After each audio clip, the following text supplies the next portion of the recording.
Well, truckers slamming on the brakes this week to protest diesel prices topping $4 a gallon. Their slowdown slowing traffic and the delivery of everything from food to medicines. Now, some are threatening an outright strike, but should that be against the law, like having air traffic controllers go on strike? Let's go head to head. Troy, should truckers be allowed to just walk out? No, they should not be allowed. It should be. And I have to tell you, my heart goes out to the truckers because I can feel their frustration. I can understand their anger. They're wanting to vent somehow.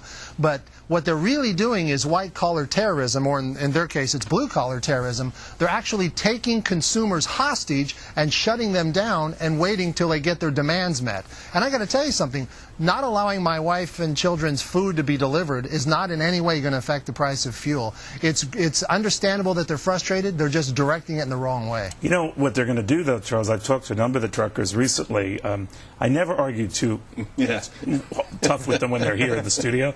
But what they've been saying is we can go very slow in the right-hand lane.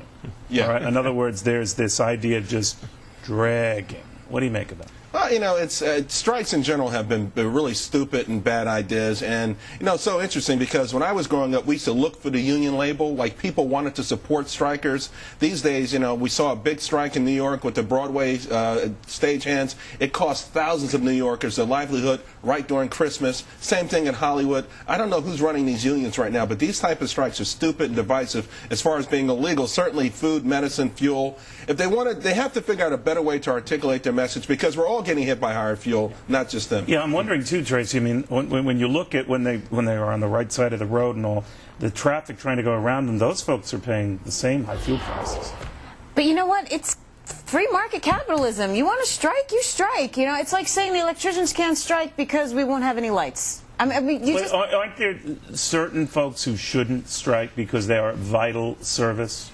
We shouldn't have unions, I think. If we got rid of the unions, we wouldn't have this problem altogether. The unions, as you're saying, these strikes, they're just not getting anywhere with these things. Would you liken them to air traffic controllers? Remember when they went on strike in the early 80s and Ronald Reagan said, well, you're fired for doing that? Well, no, because... Could they be equated with that? Some of them transport toys. My kids could live without toys. But I mean, some of them Peter Schiff transport medicines. Yeah. Well, look, any private sector employee should be allowed to strike, and any employer should be allowed to fire them for striking. But, you know, rather than striking, what these truckers should do is march on Washington. If they want to protest high oil prices, protest the Federal Reserve, because that's why we have them. They're the ones that are creating the inflation. They're the ones that are debasing our money. That would be a little weird strike, right? The truckers outside the Federal Reserve, and everyone would say, what the hell are you doing? And the prices are going a lot higher. Adam, what do you make of that? That they have the right to strike and apparently anywhere they want to.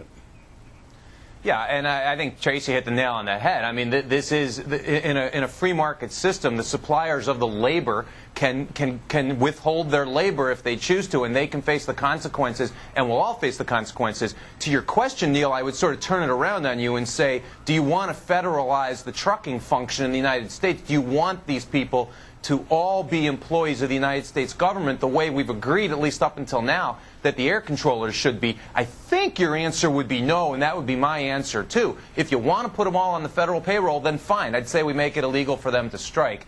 As it is, let them strike. And Peter, with all due respect, I think the truckers will be a little more effective in their trucks than outside their trucks in terms of a protest. Yeah, well, if they should drive them right up to the Fed. Go ahead, Troy. No, I just say the better way to fix this kind of a problem. If I were a trucker, I would do the same thing we do in this economy anytime we want to send something up the ladder, send something down, and that is to vote with your dollar. And what the truckers need to do, if they want to organize themselves, is they need to all say, you know what we're going to do? We're going to select the one oil company that we believe is the friendliest to our cause and that is the most fair with fuel pricing, and we're going to tell every trucker in America that's the only place we're going to buy diesel. There's 5 major oil companies in America. 4 of them will panic if that actually happens, and that's called voting with your dollar. That's how you make things happen in this economy. You don't pout, you move. There's a more realistic solution. They need to raise their prices, and obviously they're having trouble raising their prices. This will get worked out, and it's just going to be messy in the meantime until it does. Either they'll be able to raise their prices, a lot of industries, or the economic situation will settle that out. That's why I can't understand. A whole lot of industries have fuel surcharges. This week we saw FedEx stock go through the roof. You know, the rails are doing extremely well because they don't have the problems that truckers do. They may have to go get Chris Christopherson and, you know, Convoy and do it the right way, maybe to Peter Schiff's point, but don't go to the Fed, Peter, because it's really China and India. They may have to attack them for using up so much fuel as well. They're not causing it. Their economies are growing. We're the ones that are creating Well, if they inflation, not protest them. outside the Federal Reserve, at the very least, they'll make the media think. And that's probably not a bad idea. All right? Everyone's saying, what the heck are they doing? All right, it is of your favorites. Stocks under $10 a pop, names that won't cost you much but could make...